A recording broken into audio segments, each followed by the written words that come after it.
December 1985, Chicago, Red Label Studios. 36 Bears players walked into a music studio and started rapping. "We are the Bears Shufflin' Crew, shuffling on down, doing it for you." The problem? They hadn't won the Super Bowl yet. They hadn't even made the playoffs. And now they were celebrating in front of the world.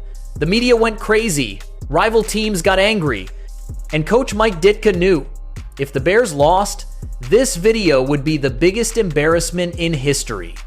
Don't forget to follow and turn on notifications, because this is the story of how a team celebrated victory before winning it, risked everything on one video, and pulled off the boldest gamble in NFL history.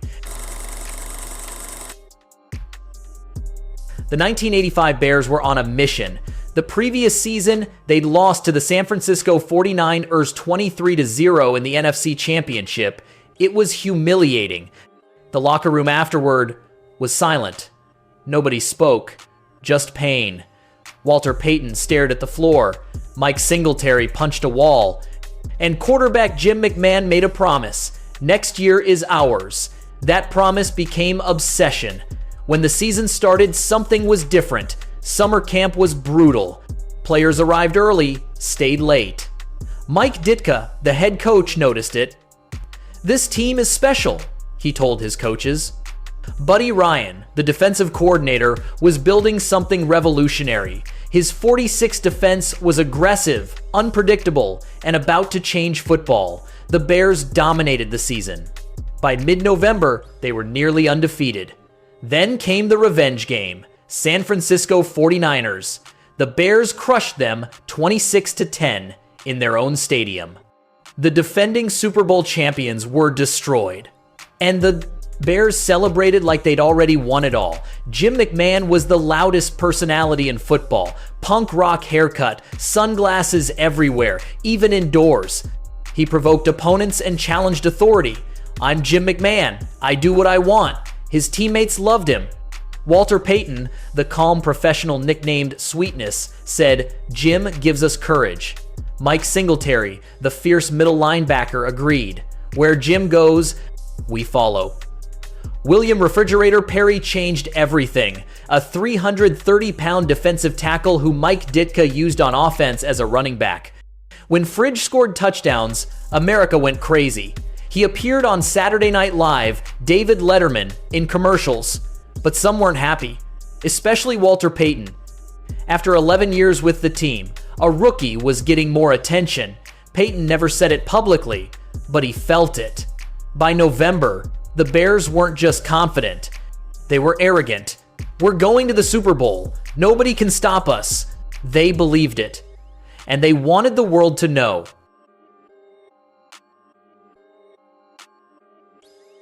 In November, music producer Richard Meyer had an idea. It was the MTV era. Music videos were everywhere. And Meyer thought, what if NFL players made one? He contacted Bears management.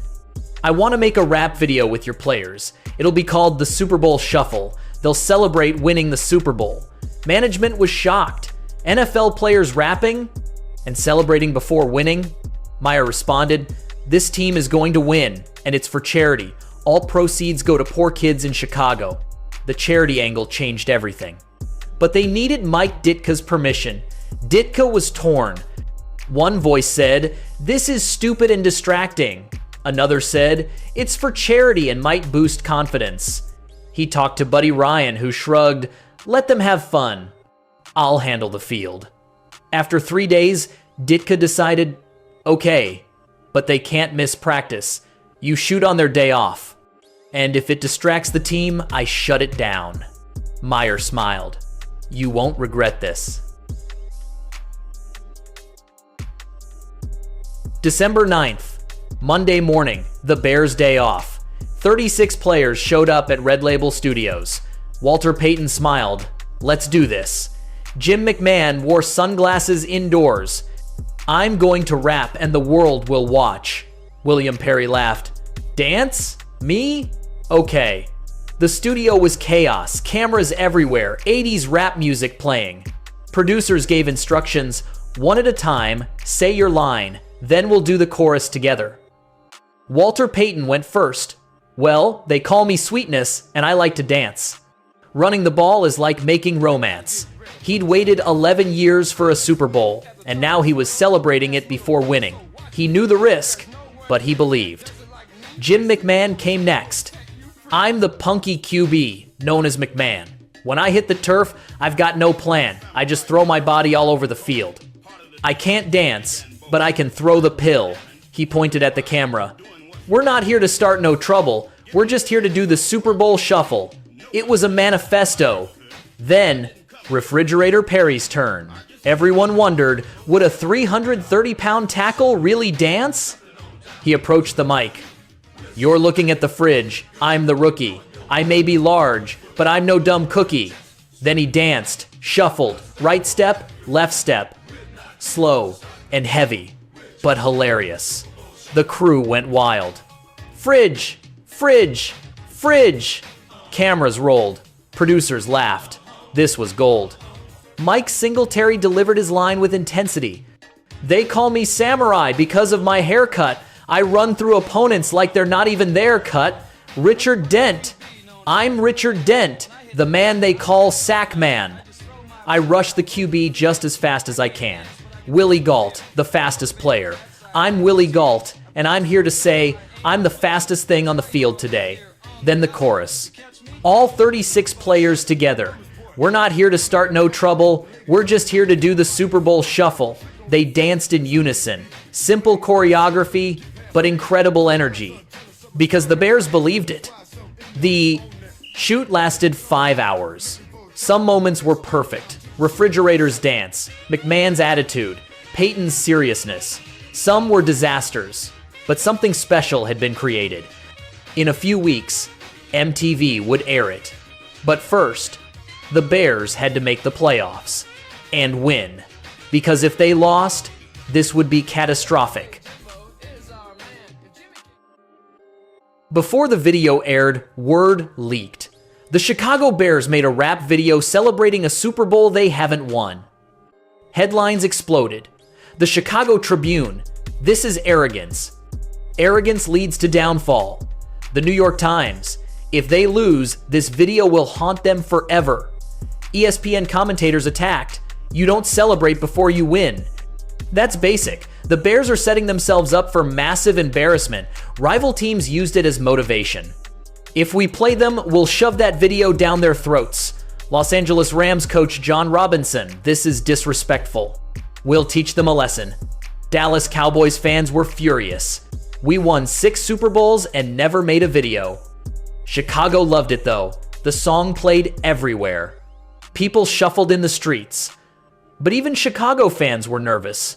Because everyone knew, if the Bears lost, this would be humiliation. Players defended themselves. I don't regret anything. We're the best. We'll speak on the field. Walter Payton was diplomatic. The video was for charity, for kids. But yes, we're confident because we worked hard. Mike Ditka was the most nervous. He'd approve this. Every press conference, reporters asked, do you regret it? No, the players had fun and helped charity. But now our focus is football. Late December, the video aired on MTV. Primetime, reaction was divided. Some loved it, some hated it. Saturday Night Live did a parody. The Super Bowl shuffle became a phenomenon. But the question remained, would the Bears win or become the biggest joke in sports?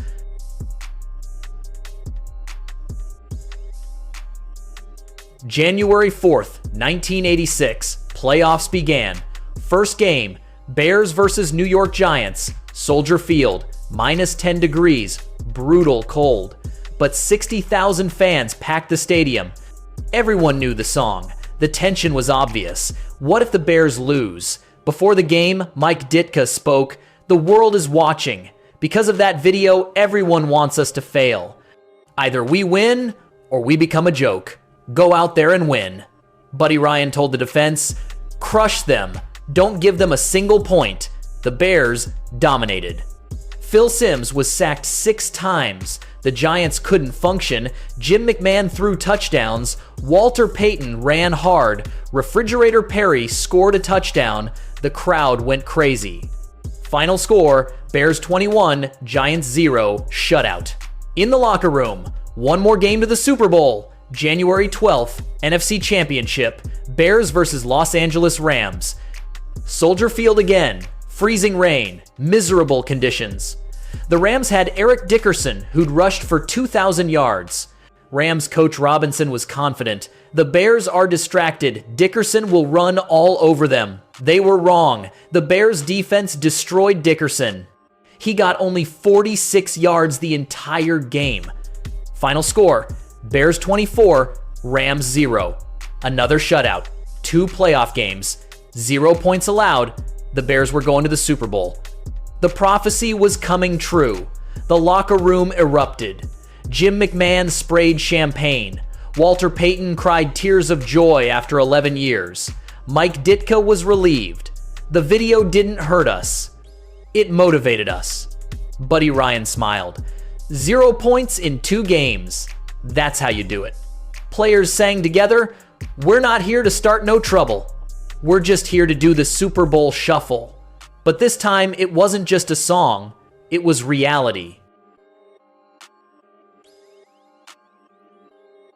January 26th, 1986, New Orleans. Superdome, Super Bowl 20. Bears versus Patriots. 120 million Americans watched. The question, would the Bears prove the video right? The Patriots were confident. The video made them overconfident. Will shock the world. But the Bears didn't care. Ditka's final speech, everyone said the video was a mistake. Now prove them wrong. Show the world what the 46 defense is. The game was a massacre. First quarter, Bears 13, Patriots 0. Second quarter, Bears 23, Patriots 3. Patriots quarterback Tony Eason was destroyed. He was pulled from the game. The 46 defense was unstoppable. Third quarter, Bears 36, Patriots 10. Then Mike Ditka made his famous decision. He put Refrigerator Perry in on offense. Perry got the handoff from 1 yard out, bulldozed into the end zone, touchdown. The stadium exploded. Fridge did his shuffle dance right there in the Super Bowl, just like in the video. America went crazy. But one person wasn't happy. Walter Payton. He didn't score a touchdown in his only Super Bowl. After 11 years, Ditka gave the touchdown to a rookie. Payton stood on the sideline watching Fridge celebrate. His heart broke a little. Years later, he'd say, "We won the championship and I was grateful, but not scoring hurt. It still hurts. I wanted that moment." Final score, Bears 46, Patriots 10. One of the biggest Super Bowl blowouts ever. The Bears were champions. And the Super Bowl shuffle wasn't a risk anymore. It was a prophecy. The Bears had said they'd win. Everyone criticized, and they dominated. The locker room was chaos. Players crying, screaming, hugging. Jim McMahon with his sunglasses. "I told you, we proved the video right." Refrigerator Perry still dancing. Mike Ditka crying, "This team was special. We took a risk, and we won." Buddy Ryan quietly enjoying his final moment with this defense. "We were perfect." The Super Bowl Shuffle became more than a song. It became cultural history. The video played constantly on MTV. It hit number 41 on the Billboard Hot 100. And incredibly, it was nominated for a Grammy Award. It didn't win, but the nomination was historic. These weren't musicians. They were football players who'd backed up their words with a championship. Most importantly, the video raised over $300,000 for poor kids in Chicago, the Needy and Disadvantaged Youth Fund. Walter Payton said, "We didn't just win, we helped kids. That's what I'm most proud of." The video changed sports forever. Before this, athletes stayed in their lane. But the Bears broke that barrier. They showed athletes could be entertainers. The door opened. Shaquille O'Neal made rap albums. Deion Sanders made music. Athletes started appearing everywhere. The Bears started a revolution. But the risk can't be forgotten. If the Bears had lost, everything would be different. The video would be the ultimate example of arrogance and failure. Players would be mocked forever. Mike Ditka would be remembered for approving the biggest mistake in NFL history. But they didn't lose, they won. And the risk was rewarded. Mike Ditka reflected years later, "I was terrified. Every day I thought, what if we lose? But now I'm proud." The players did something nobody had done, something brave. And they backed it up. Buddy Ryan agreed. The video was fun, but it didn't win the Super Bowl. The players won. We dominated. 0 points in 2 playoff games. 46 points in the Super Bowl. Today, almost 40 years later, the Super Bowl Shuffle is still remembered. Millions of views on YouTube, shown as an NFL classic. And the 1985 Bears are legends. Not just because they dominated, but because they had fun. They took the biggest risk, made the video, danced, rapped, and told the world, we're not just going to win, we're going to enjoy it. And they did. The Super Bowl Shuffle was more than a song. It was a statement of courage, one of the boldest moments in NFL history. When the Bears made that video, the world criticized. When they won, the world applauded. That was the reward for courage.